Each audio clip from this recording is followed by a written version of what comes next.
Hi friends, welcome to Anu vlogs. వేడి వేడి చపాతీలు అండి. స్నాక్స్ కోసం చేశాను, చాలా స్మూత్గా వచ్చాయి.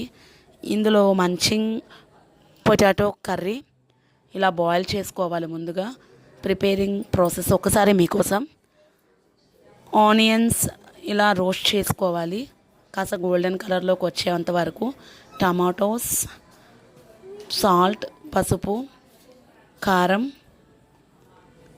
తగినంత, టమోటాలు అన్నీ మనం మిక్స్ చేసుకున్నాం కదా, ఇలా గ్రేవీ లాగా చేసుకుంటే చపాతీలోకి చాలా టేస్టీగా ఉంటుంది. చూడండి, chapati with potato curry ready.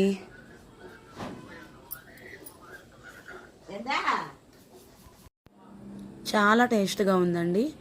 Once try చేయండి, నచ్చితే లైక్ అండ్ సబ్స్క్రైబ్ చేయండి, సపోర్ట్ చేయండి friends. Thank you to all. Bye.